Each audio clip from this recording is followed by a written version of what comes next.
오늘 말씀은 참 중요한 말씀입니다. 모든 말씀이 다 중요하지만 지난주에 예고해 드린 것처럼 부활의 주님이 이곳에 오셔서 내가 부활의 주다 손만 보여주셔도 되잖아요. 그죠? 네, 못자국 난 손만 이렇게 보여주면 다 믿을 수 있잖아요. 확실하잖아요. 뭐 시청각 교육만큼 확실한 게 어디 있습니까? 눈으로 보고 손으로 만지는 것만큼 분명한 게 없잖아요. 그런데 우리가 누가복음 24장 요 24장을 보면 예수님이 직접 그렇게 하신다고요. 근데 문제는 제자들에게는 그렇게 하시는데 왜 우리에게는 그렇게 안 하시느냐 이거죠.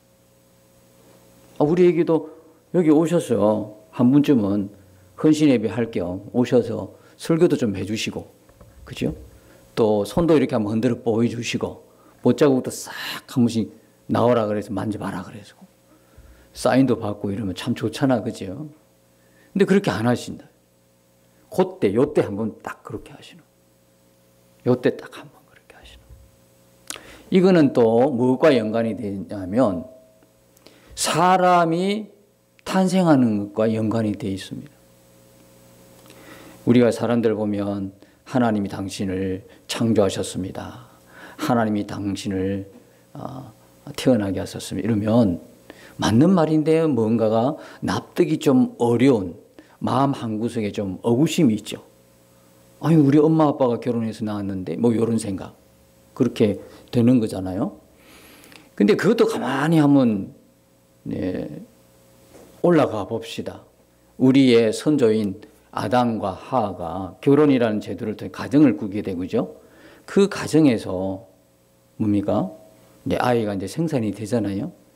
그런데 그렇게 생산할 것이 아니라 하나님이 에덴 동산에서 아담을 만든 것처럼 하와를 만든 것처럼 직접 만드시면 되잖아요. 너무 황당한가요? 갑자기 너무 황당해 하시는. 만드시면 되잖아요. 그죠? 헛기졌다가 이렇게 이렇게 뼈 이렇게 만들었다가 잠시 재워놨다가 숙성시켜놓고 눈 번쩍 뜨니까 살아났다. 생명이 됐다. 이러면 되잖아요. 근데 딱 한 번이잖아요. 언제요? 에덴 동산에서. 에덴 동산에서 아담과 하와에만 또 그렇게 하잖아요. 그렇게 만들어 놓고는 어떻게 해요? 그 뒤부터는 남녀의 결혼을 통해서 아이들을 생산할 수 있도록 그렇게 만드신 거예요. 그러니까 그렇다고 해서 하나님이 안 만드셨다고 말할 수 없는 거죠. 최초의 근본이 그것이니까. 근본이니까 근본 뒤는 다 똑같은 거거든요. 부활의 주님이 요 24장에 나타나시는데 부활하시고 제자들에게 나타나시는데 요 한 번 딱 이렇게 보여주시고 요게 원본이 되는 거예요. 그럼 그 뒤로 우리에게는 어떻게 되냐 이거죠. 매번 부활절날 오셔서 오시기만 하면 되는데 뭐 1년에 서너 번 오시라고 한 것도 아니고 1년에 한 번 오시는 건데 1년에 한 번쯤은 우리 교회 올만 하잖아요. 그죠? 근데 부활절 우리 교회만 오시나? 이게 좀 곤란하긴 해요. 근데 하나님은 영이시기 때문에 우리처럼 육신을 입고 한계가 있지 않기 때문에 얼마든지 하실 수 있는 내용이다 말이에요. 그죠? 어느 교회든 뭐 수만 개 교회든 하나님이 영이시기 때문에 어디든 하실 수 있단 말이죠. 1년에 한 번도 못 오시나? 좀 섭섭하긴 하다. 그죠? 근데 그게 아니란 이야기예요. 여기에는 부활 이후 아주 하나님의 깊은 뜻이 있습니다. 우리는 오늘 이걸 이제 보려고 하는 거죠. 오늘 누가복음 24장은 예수님이 부활하셔서 그 다음에 제자들에게 그 부활의 모습을 보여주십니다. 보여주시고 이제 뭐 하셔요? 이제 성천하십니다. 그죠? 성천하시는 장면까지 이렇게 쭉 보여주는 내용이 이제 24장입니다. 여기 보면 1절에서 12절까지는 1절에서 12절까지는 예수님의 무덤을 찾아간 여인들에게 천사가 나타나서 말씀합니다. 어찌하여 살아있는 자를 죽은 자 가운데서 찾느냐. 여기 계시지 않고 살아났으니라. 그렇게 말씀하는 거예요. 천사들이 여인을 만나주는 거죠. 근데 마태복음하고 마가복음에서는요, 예수님이 여인을 직접 만나주십니다. 근데 누가복음에는 그것을 덮어두고 있습니다. 기록하지 않고 덮어둔 채로 누가복음은 이렇게 진행이 되는 거죠. 그렇다면 누가복음을 기록한 저자 또는 성령의 의도가 있다는 거죠. 마태복음, 마가복음에서는 여인에게, 막달라 마리아에게 가장 먼저 보이시죠. 여러분, 막달라 마리아는 누구냐면 예수님께서 일곱 귀신 내쫓아 주었던 여인입니다. 그 여인이 먼저 주님 찾아가시고 그 여인이 먼저 부활하신 주님을 만나게 되고 또 너무나 놀라서 제자들에게 이야기하는데 제자들은 그것을 믿지를 않습니다. 왜? 그의 가글을 알고 있거든요. 일곱 귀신이 들려서 예수님이 고쳐준 그 여인이니까 또 이게 좀 정신적으로 이상하나? 뭐 헛것봤나? 뭐 요렇게 생각할 여지가 있다 이 말입니다. 안 믿는 거예요. 제대로 이야기해도. 근데 아무튼 지금 누가복음에서는 천사가 이야기하는 거예요. 천사가. 그러면 누가복음의 관점은 마태복음과 마가복음의 관점과 다르다는 이야기예요. 그죠? 직접 보는 게 아니다네요. 직접 보는 게 중요한 것이 아니라 어떻게 해요?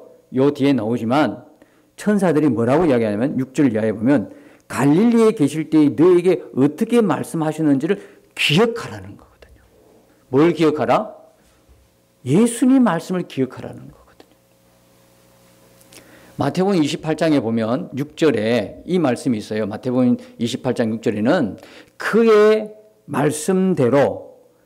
말씀대로 살아나셨느니라 그래요. 그러면 도대체 갈릴리에서 무슨 말씀을 하셨을까요? 그게 9장 22절에 있다고 말씀드렸죠. 9장 22절에 인자가 많은 고난을 받고 장로들과 대제사장들과 서기관들에게 버림받아 죽임을 당하고 제3일에 살아나야 하니라. 요 말씀을 하셨는데 오늘 누가복음의 7절에 보면 그 말씀이 있습니다. 인자가 죄인의 손에 넘겨져서 십자가에 못 박히고 제3일에 다시 살아나야 하리라. 이 말씀을 하신 거예요. 근데 이렇게 말씀하신 그 말씀을 어떤 제자도 귀담아 듣지 않았어요. 마음에 담아두지 않았어요. 믿지를 않았다는 이야기죠. 기억하라는 거예요. 그러면 누가복음에서는 예수님이 여인을 직접 만난 그 부분이 없다는 이야기는 뭐냐면 뭐예요? 직접 보는 그게 중요한 것이 아니라 뭐가 더 중요하다는 거예요. 하나님의 말씀을 듣고 믿는 게 중요하다는 것을 이야기해 주고 있는 거죠. 그 부분들을 누가복음의 이제 관점이 그런 부분으로 가고 있는 거예요.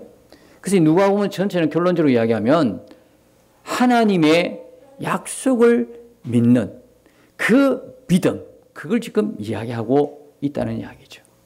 자, 그래서 기억하라는 거예요. 여러분, 기억해야 됩니다.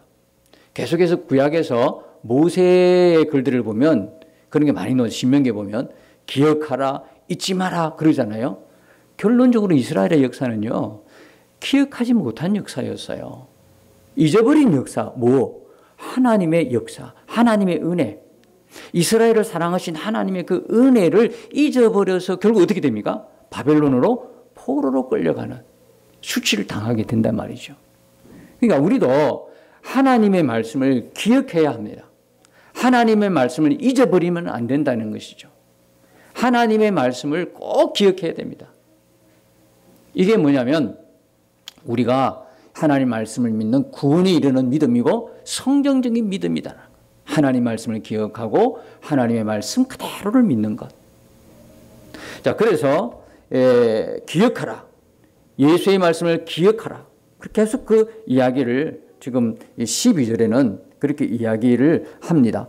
그런데 이 기억을 이제 못하죠. 11절에 보면 사도들은 그들의 말이 흩하는 듯이 들려 믿지 아니하니 하나님 말씀 자체가 기억이 안 되면요, 믿을 수가 없다는 이야기입니다.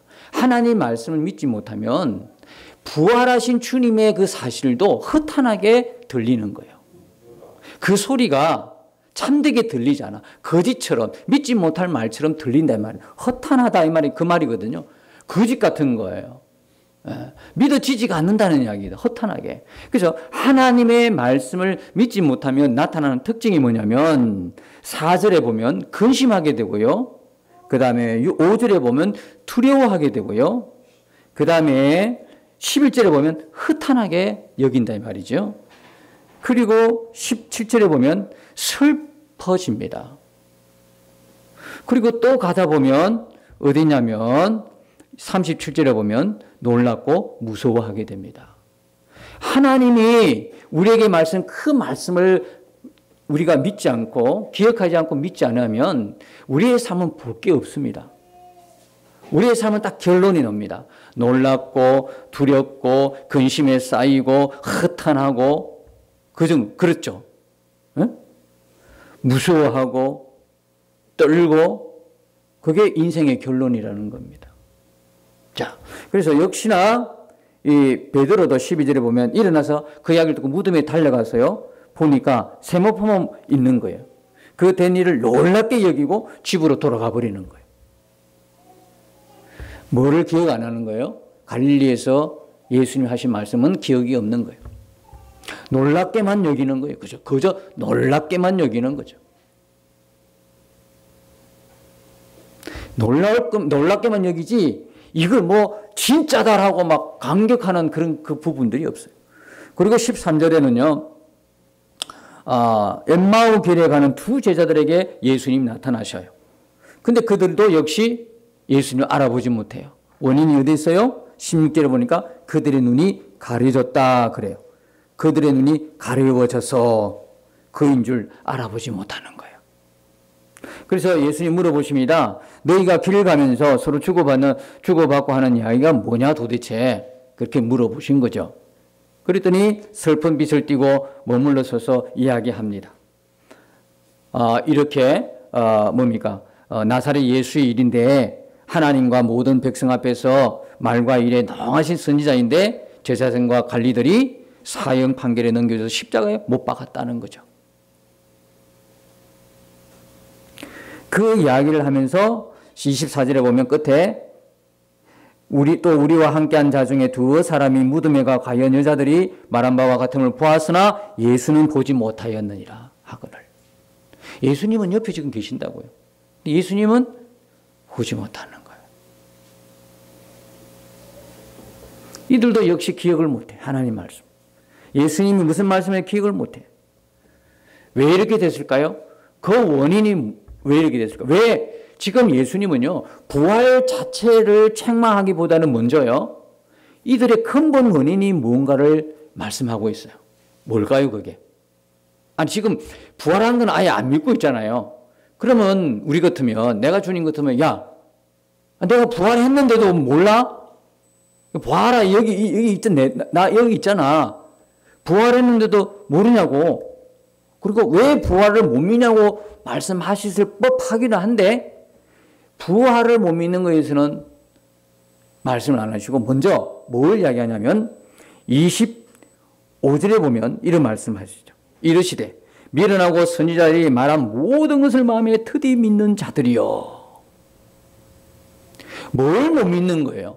부활을 못 믿는 걸 책망하기 이전에 뭘 책망하고 계세요? 하나님 말씀을 안 믿는 걸 책망하고 계시는 거예요. 하나님 말씀 자체를 안 믿어요. 미련하고 선지자들이 말한 모든 것, 선지자들이 말한 모든 게 뭐예요? 지금 선지자들이 말한 모든 것은요, 예수님에 대한 거잖아요. 예수님이 뭐 하실 것? 그 밑에 있잖아요. 26절에 그리스도가 이런 고난을 받고 자기의 영광에 들어가야 할 것. 계속 구약의 선지자들이 지금 이야기하고 있는 이야기가 누구에 대한 이야기입니까? 예수님에 대한 이야기다 이 말이에요. 예수님이 오실 건데 그 예수님이 오셔서 고난 받으시고 삶 안에 살아나시고 영광 받으신다 이 이야기거든요. 계속 예수님에 대한 이야기인데 이 말씀 자체를 안 믿으니까 어떻게 부활을 믿을 수 있어요? 예수님께서는 부활 자체를 안 믿는 것 먼저 그 이전에 그걸 책망하기 이전에 하나님 말씀 그 자체를 안 믿는 거예요. 그 원인을 선명하게 보여주시는 거죠. 자, 이 말씀을 안 믿을 때 예수님께서는 어떻게 처방하시고 어떻게 이들을 고치셨을까? 그 밑에 27절에 보면 이 내용이 나옵니다. 이에 모세와 모든 선지자의 글로 시작하여, 이게 무슨 성경이라 그랬죠? 선지자의 글, 모세의 율법, 모세, 모든 선지자의 글, 시편 이렇게 나오면 무슨 성경? 구약 성경이라는. 물론 예수님 시대 지금은 구약 성경이 있는 시대죠. 그러니까 이 구약 성경에 모든 성경에 쓴 바 누구에 관한 것, 자기에 관한 것을 자세히 설명하는 거예요. 이게 하나님의 말씀을 믿지 못하는 자에게 내리신 예수님의 처방입니다. 다시 구약 성경에서 누구에 관한 것, 자신에 관한 것, 예수님에 관한 것. 그러니까 여러분 구약 성경 전체는요 누구에 관한 겁니까? 예수님에 대한 글이다 이 말이에요. 요한복음 5장 39절에 너희가 영생을 얻을 줄 생각하고 성경을 상고하거니와 이 성경은 곧 내게 대하여 정언하는 것이니라.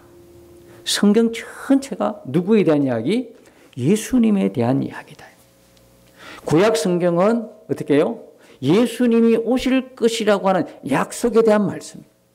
신약 성경은요, 그 오실 거라는 약속이 어떻게 됐다? 성취된 이야기. 그게 신약 성경이다. 나중에 볼 건데요. 여기에 구약의 대표적인 표현으로 나오는 것은 선지자의 글로 표현이 돼요. 신약에서는요, 사도들이 나옵니다.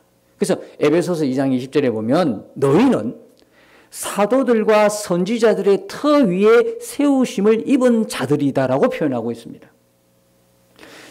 자, 신약 시대에 제자들 가운데 사도가 있었는데 이거는 아주 특수한 그때 직분입니다. 두 가지 사명을 감당해내는 직분이 사도입니다. 오늘날도 사도 그러는데 조금 의미가 맞지 않습니다. 사도는 예수님 시대에 두 가지 사명을 띠고 사도로 부름을 입었습니다.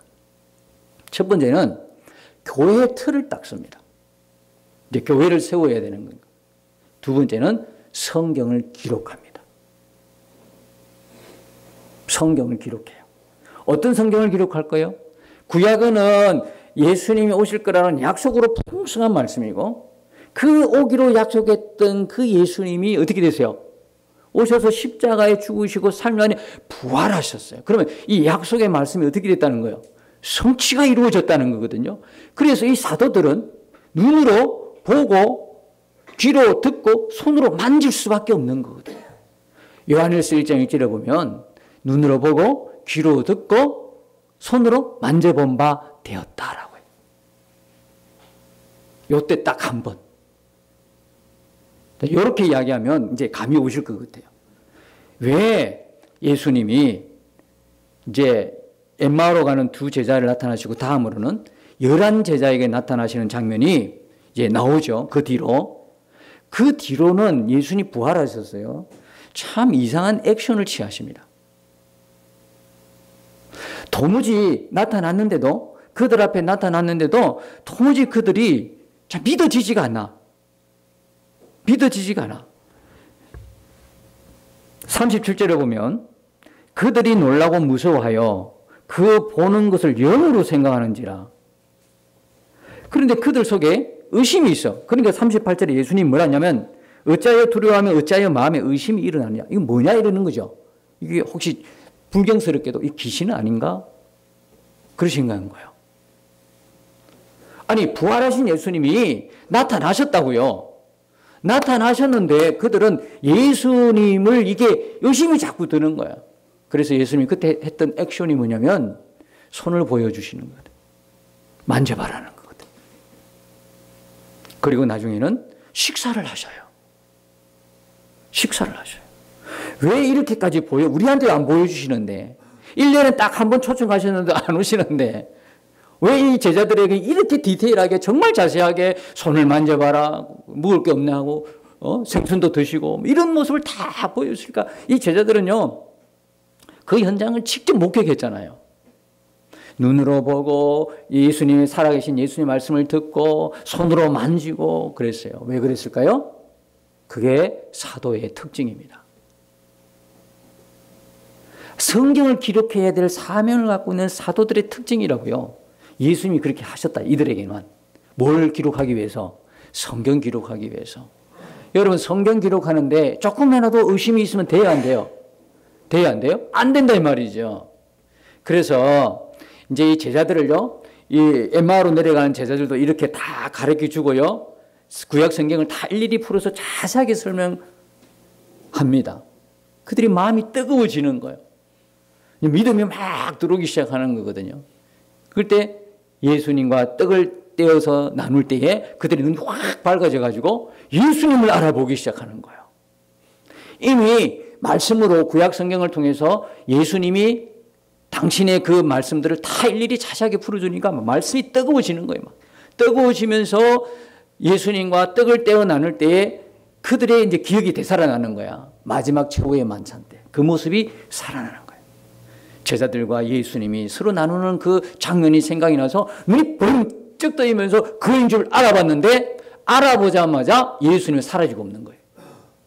아니 우리 생각에 알아봤으면 이제 알아보냐, 정말 반갑다, 내 살아났다, 그리고 이제 몇 번의 이제 징조도 있고 교제도 있고 뭐 이래야 되는데 예수님은 알아보자마자 없어진 거예요. 사라진 거예요. 그게 31절에 있는데요. 그들의 눈이 밝아져 그인 줄 알아보더니 예수는 그들에게 보이지 아니하시는지라. 미스테리죠. 예, 성경을 이렇게 보면 참 좀 풀리지 않는 부분들이 있는데 그 중에 한 부분이 이 부분이 왜 그랬었을까? 왜? 근데 예수님이 그때 사라지고 어디 가셨느냐 그 뒤에 놓습니다. 그 뒤에 내용을 딱 보면 알 수 있어요. 자, 그래서 이들은 지금 마음이 뜨거워져가지고 엠마오로 내려가는 길을 거꾸로 돌아켜서 그 밤에 어디로 가냐면 예루살렘으로 올라갑니다. 자기가 부활의 주를 만났으니까요. 엠마오로 내려갈 필요가 없는 거예요. 다시 예루살렘으로 제자들이 있는 곳으로 간단 말입니다. 그 장소에 갔더니 세상에 자기들만 온 게 아니라 자기 2명만 온 게 아니라 11제자가 그게 다 모여 있더라는 겁니다. 천천히 내용을 보았더니 예수님이 다 제자들을 다시 불러 모으시고 한자리에 모으시는 거예요. 그래서 여러분들이 유심히 봐야 할 단어가 하나 있는데 그게 33절인데요. 곧 그때로 일어나 예루살렘에 돌아가 보니 엠마오로 내려간 제자 돌아갔어요. 11제자 및 그들과 함께 한 자들이 그 다음 단어입니다. 이게 중요합니다. 모여 있어. 예수님 부활하셔서 뭐 하시냐면 우리가 계시록을 하니까 우리가 이제 계시록을 같이 보니까 이제 전체 맥락을 짚어보면 예수님 십자가 3일 동안에 영적으로 모든 구원과 심판을 이루고 난 뒤에, 그죠? 이제 구약 성도들이 안식을 취하고 있어요. 뭐 할 때까지? 재림 때까지. 그걸 취하고 난 뒤에 이제 3일 만에 부활하셔서 이제 뭐 하셔요? 제자들을 모으기 시작하는 겁니다. 그러면 모였다는 이야기는 반대로 제자들이 예수님의 부활을 듣고도 흩어진 거예요. 여기 베드로 봤잖아, 베드로. 듣고도 집으로 가는 거야. 엠마오 제자, 엠마오로 내려가는 거예요. 제자들이 뿔뿔이 다 흩어지는 거예요. 예수님이 참 바쁘시다고 그랬죠. 지난주에. 예수님이 부활하고 난 데도 참 바쁘셔요. 왜? 내려가는 제자들을 다시 모아. 예루살렘 한 곳에 다 모아. 가봤더니 11제자가 다 모여 있어요. 이 모여 있는 이유가 있다 이 말이에요. 이게. 왜 모이게 하셨을까? 자, 그리고 그 다음 당년은요, 11제자에 대한 이야기가 나옵니다. 그리고 막 이제 너희에게 평강이 있을지어다. 그리고 오셨는데 막 놀라고 무서워합니다.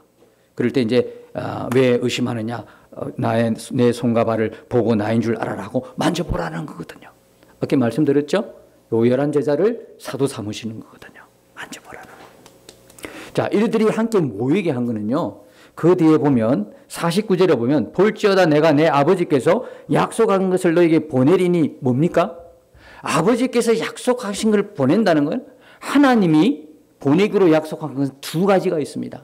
첫 번째는 예수님을 보내주시겠다는 약속이었고 두 번째는 여기 노는 성령을 보내주신다는 거거든요. 그러니까 이 누가복음은요, 처음에는 예수님을 기다림으로 처음에 시작했다가 마지막에는 뭘 기다려요? 성령을 기다리기 시작하는 사람들의 모습을 보여주고요. 누가가 다시 또 한 권의 성경을 썼죠. 기록했죠. 성령에 의해서. 그게 뭡니까? 사도행전이에요. 그러니까 그렇게 누가복음 끝에서는 성령을 기다리는 사람들이 마침내 성령을 받아가지고 어떻게 해요? 목숨을 던지면서 복음을 전가하는 그 내용이 사도행전이다 말이에요. 그래서 이들은 한꺼번에 모아놓고 뭐해요? 이들 숫자가 사도행전 1장에 보니까 한 120명 정도 되는 거예요. 120명의 사람들이 모여가지고 그때 뭐가 임합니까? 성령이 임하는 거죠. 성령이 임하는 거예요. 다 함께 모여가지고 성령을 받는 거죠. 성령을 받아. 그러면서 이제 여기 중요한 이제 말씀이 또 등장이 합니다. 잠깐 여기서 이제 가기 전에 이제 부활체는 어떤 모양입니까? 그렇게 이제 물어보셔서 궁금해 하셔서 우리가 지난주에는 예수님 부활은 곧 누구의 부활이다? 나의 부활이다. 성도의 부활이다 말씀드렸잖아요. 여러분 부활할 거 우리 확실히 믿잖아. 그죠? 그러니까 예수님 부활하신 거 보면 그죠? 나도 부활하는 거거든요. 그러면 이 부활했을 때 그 모습은 뭐냐? 이게 참 궁금하신 것 같아요. 오늘 예수님의 이 모습을 보면 대충 우리가 짐작할 수 있지 않겠어요? 자, 우리가 육체를 가진 것에 대한 영속성과 비영속성이 있는데 다른 육체로 있고 있을 때의 그 모습이 그대로 있을 수도 있고 아니면 육체로 있을 때와 전혀 다른 모습이 있다는 이야기인데요. 예수님이 지금 이렇게 만져보라는 이유가 뭘까요? 영이 아니라는 거예요. 예수님은 지금 부활체예요. 신령한 몸을 입고 오신 거예요. 영이 아니에요. 영은 만지면 못 만져요. 없어요. 그렇죠? 그럴까 싶어서 만져보라는 거거든요. 예수님의 부활한 몸은 신령한 몸의 부활이에요. 몸이 그대로 있다 이 말입니다. 근데 이렇게 이야기하면 우리 육체를 생각해. 우리는 단번에 그냥 우리 육체를 생각해. 우리 육체는 완전히 다를 거예요. 우리 육체는 이런 육체 말고요. 여기는요, 썩고 부패하고 또 병들고 이런 육체잖아. 근데 예수님의 부활한 그 몸은 신령한 몸이 그런 게 없어요. 썩는 게 없어요. 병든 게 없다고. 죽음이 없어요. 죽음이 없는 몸이에요. 뭐 이렇게 대충 이야기하면 될까요? 그런데 이 예수님이 뭘 또 하나 보여주셔요? 생선 먹는 걸 보여주셔요. 이거는 육체와 뭡니까? 연관이 되는 거죠. 우리가 육체로 있을 때도 먹었으니까요. 그러니까 이제 보여주시는 거야, 이게. 보여주시고 식사를 하시는 거거든요. 마태복음 22장에 보면 7 형제가 노는데 7 형제가 결혼을 했는데 다 죽었어요. 여러분, 이스라엘의 그 율법에는 형제가 결혼해가 죽었으면 그 형제의 대를 다음의 형제가 이어줘야 돼요. 무슨 말 알겠어요? 그러니까 마지가 첫 번째 형이 결혼을 했는데 이 형이 어느 날 결혼하다가 죽어버렸어요. 그럼 남아있는 형수가 있잖아요. 그 둘째 아들이 그 형수를 통해서 그 집안의 씨를 이어가야 돼요. 그게 이스라엘의 율법이에요. 그런데 이 사두개인들은 예수님의 부활을 믿지 않아서 예수님에게 곤란한 질문을 던져. 이런 사람은 없겠죠. 7 형제가 있는데 7 형제가 다 죽어버려요. 그럼 나중에 부활했을 때 이 여자는 누구의 아내가 되는 겁니까? 이 질문이거든요. 이게 있을 수 있냐고요. 이건 있을 수 없는 이야기인데 예수님 앞에서 부활이 없다고 주장하는 사두개인들이 곤란한 질문을 던진 거예요. 그때 예수님이 하신 말씀이 아마 우리의 부활체와 연관이 있을 것 같아요. 그때 예수님이 뭐라고 말씀하셨어요? 부활 이후에는 결혼도 안 한다는 거예요. 장가도 안 가고 시집도 안 가고 뭐와 같다는 거예요? 천사와 같다는 거거든요. 지금 우리가 육체로 살고 있던 이 땅에서의 어떤 감정이 아니에요. 이 땅에서의 느낌이 아니라는 거예요. 그때는 우리의 육신의 욕구가 적용되는 그 부활체가 아니란 말이에요. 신령한 몸이기 때문에 욕구가 없는 거, 그런 욕구가 아니에요. 우리가 갖고 있는 욕구가 아니에요. 기본적인 욕구가 아니고 결혼도 아니에요. 시집도 안 가고 장가도 안 가고 천사와 같은데 그런데 육체와 달리 이것은요 벽을 뚫고 가는 거예요. 시공간을 초월하는 존재가 되는 거죠. 예수님이 뭐 하셨어요? 시 공간을 초월하잖아요. 벽을 뚫고 오는 거죠. 이게 부활체예요. 예수님 모습을 보면서 우리가 그걸 이렇게 짐작을 할 수가 있는 거죠. 자, 아무튼 이들에게 11 제자에게 지금 나타나셔서 성령을 주시고 막 그래요. 근데 그렇게 하시면서 보여주시면서 사실은 우리가 읽었던 44절에서 47절까지는 생략이 돼도 돼요. 지금까지 보고 듣고 눈으로 보고 만져보고 다 했으니까 그러고 나서 48절에 너는 이 모든 일의 증인이라고 해도 상관이 없어요. 그렇잖아요. 그런데 44절에 보면 또 이르시되 이런 말이 나오는 거예요. 그것으로 만족하지 않나요? 예수님은 그것을 이야기하려고 하는 게 아니에요. 지금 제자들이 두려워 떨고 있으니까 부활의 몸을 부활했다고 하는 걸 직접 보여주시기 위함이지 사실 예수님 말씀하시고자 하는 것은 44절에서 47절 안에 있는 내용이거든요. 이 내용을 보여주고자 하시는 거예요. 자, 또 이르시되 내가 너희와 함께 있을 때에 너희에게 말한 바 곧 모세의 율법과 선지자의 율과 시편 또 나오네요. 무슨 성경? 구약 성경이죠. 구약 성경에서 나를 가리켜 기록된 그래요. 나를 가리켜 기록된 구약 성경은 누구에 대한 글이다? 예수님에 대한 글이라는 거 예수님이 직접 말씀하시잖아요. 그런데 왜 구약 성경을 보면서 왜 자꾸 교훈이나 무슨 뭐 지식을 더하는 거나 이렇게 봐야 되는 거예요? 성경 전체를 볼 때는 뭐로 보여야 돼? 전부 다 예수님이 주인공이야. 예수님이 글이라고. 예수님 지금 말씀하고 있잖아요. 그런데 자꾸 이상하게 성경을 보시나요? 그거는요, 고린도후서에 보니까, 고린도후서 3장 14절에 보니까 구약 성경을 읽을 때에 수건이 하나 덮어쓴 것과 같다는 거죠. 수건이 하나 덮어썼으면 보여요? 안 보이는 거야. 구약을 통해서 예수님을 못 보면 구약의 모든 율법과 제사법과 하여튼 구약에 나오는 모든 것들, 예언과 모든 것들이 예수님으로 바라보이지 않으면 그 사람에게는 지금 수건이 하나 덮어쓴 거죠. 근데 그 수건은 언제 벗겨져요? 그리스도 안에서 벗겨지는 거거든요. 뭐냐? 복음을 알게 되면. 그리스도 안에 있으면 이건 싹 벗겨지고 우와 구약이 쳐다보니까 구약에서 복음이 막 전부 다 복음이야. 구약 전체가 예수님이야. 그러니까 알고 보니까 구약과 신약이 똑같은 거예요. 똑같은 거. 이건 약속이고 이건 성취다 이 말이에요. 그래서 하나님 뭐라 그래요? 계시록 1장과 계시록 21장 22장에서 계속 말씀하죠. 나는 처음과 끝이고 시작과 마침이고 알파와 오메가다 말씀하시잖아요. 약속한 것은 반드시 내가 이룬다는 거거든요. 반드시 어디서요? 십자가와 부활을 통해 이루시고 예수님의 끝에 완성 어떻게? 재림에서. 그러니까 약속, 성취, 완성. 큰 세 가지 성경을 보는 기준이 있잖아요.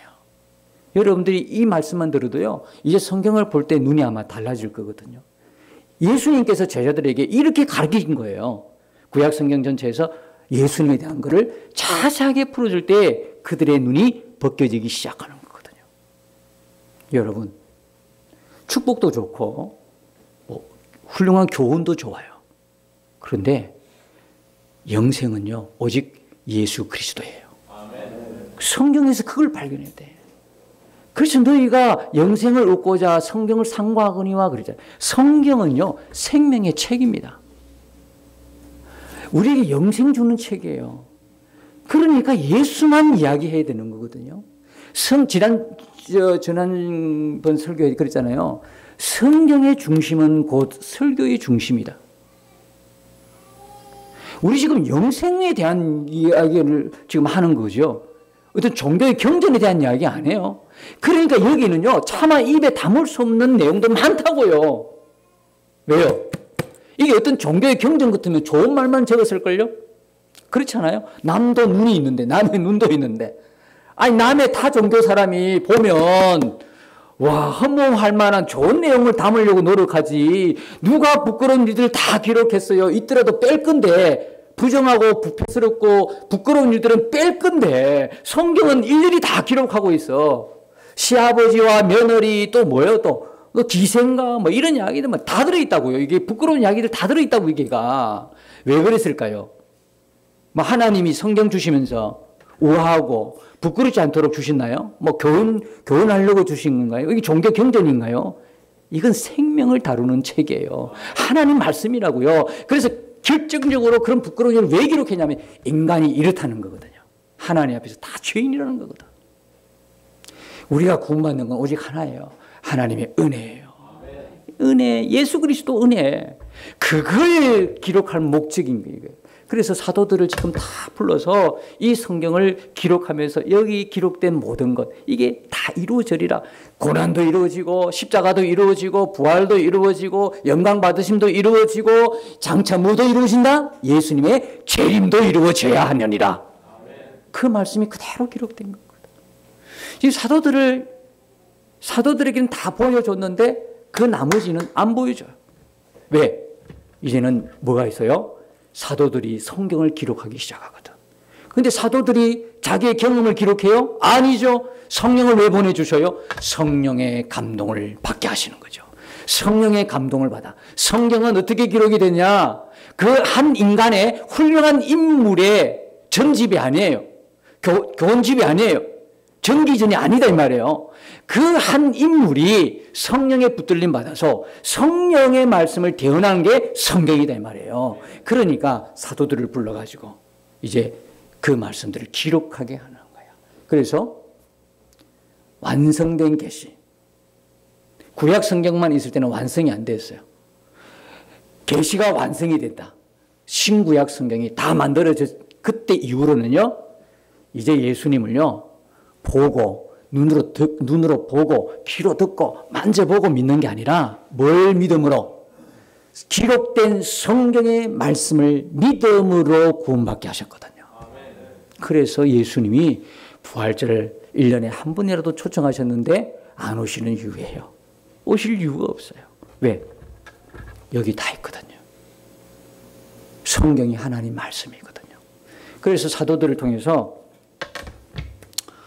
이 일들의 정인이라 그러면서 예수님의 고난, 예수님의 십자가, 예수님의 부활, 그리고 제3에 이르는 회개를 전하는 나의 정인이라 하면서 사도들을 이제 파송시키고 이제 사도행전에 가보면 성령 받은 제자들이 땅끝까지 나가서 복음을 전가하는데요.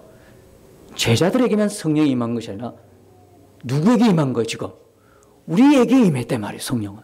우리에게 임하심으로 그 임한 증거가 여기 분명히 나타나요. 여러분들 지금 하나님의 말씀을 빨아당기는 힘이 굉장하거든요. 이거 뭐냐면 성령이 없으면 졸려요. 성령이 있으니까 한 말씀이라도 더 이 말씀을 내 것으로 먹기 위해서 지금 눈이 막 그냥 아주 진짜 뭐 하여튼 영광로 같아요. 표현적으로. 그것은 뭐냐면 내게 성령이 있어서 성령의 말씀이 내 영혼에 지금 들어가니까 먹으니까 막 영혼이 살아나는 그런 모습들이거든요. 그러면 성령이 제자들에게 있는 것이 나에게도 있단 말이에요. 나도 누구의 정인이라는 거예요? 예수님의 정인이라는 거예요. 땅까지 복음을 전하라는 그 사명은 제자들에게 주신 것이 아니라 오늘 제자들에게만 준 게 아니라 오늘 누구에게도 우리에게도 주신 사명이라는 걸 깨닫게 되는 것이죠. 사랑하는 성도 여러분, 오늘 누가복음 전체는 계속해서요. 에마로 내려간 제자들, 그리고 뭐 여인들에게 만나는 천사, 그리고 제자들에게 11제자에게 나타난 예수님의 그 말들을 종합해 보면요. 예수님은요. 뭐고 보고 듣고 뭐 느끼고 이런 걸로가 아니라 뭐요? 기록된 말씀을 믿을 것을 우리에게 말씀하고 있는 거예요. 여러분들 은혜 체험들이 다 있잖아요. 그 얼마 갔어요? 그 은혜 엄청 받은 체험들 있잖아요. 그 체험 얼마 갔냐고요? 사람의 감정, 느낌, 체험 이런 것들은요. 믿을 수 있는 게 아니에요. 믿을 수 있는 게 아니야. 우리에게 영원토록 오직 세세토록 영원한 것은 오직 하나님의 말씀인 거예요. 하나님의 말씀. 모든 육체는 풀과 같고 모든 영광은 풀의 꽃과 같지만 풀은 마르고 꽃은 떨어져요. 그러나 영원토록 세세토록 영원한 것은 오직 하나님의 말씀인 거예요. 그래서 이 말씀으로 하나님이 구원받도록 지금 이 제자들을 사도로 삼으셔가지고 성령을 그들에게 입히시고 그들에게 성경을 기록하게 했던 장면이 오늘 본문의 장면이에요. 이제 여러분 부활절이라고 해서 내가 예수님 만나면 믿을 수 있을 텐데 이런 말 하면 안 돼요. 이미 성경에 기록된 대로 신구약 완전히 충족된 하나님의 계시, 이것을 통해서 하나님 만나주시기 때문에 우리가 말씀을 어떻게 해요? 깊이 묵상하고 말씀을 읽어나갈 때 저자이신 성령께서 우리를 가르쳐 주시고 인도해 주시고 역사해 주시고 구원에 이르는 믿음으로 우리를 이끌고 간다 이 말이에요. 이것이 성경적 믿음이고 구원에 이르는 믿음, 오직 하나님의 말씀을 믿는 그 믿음으로 여러분들의 믿음이 성장하고 성숙해지고 예수님 오시는 그날까지 우리에게 부여받은 이 사명을 감당해내는 저와 여러분 되시기를 예수님 이름으로 축복합니다. 주와 함께 싸워 승리하리라. 날마다 믿음으로 나 살아가리. 날마다 믿음으로 나 살아가리.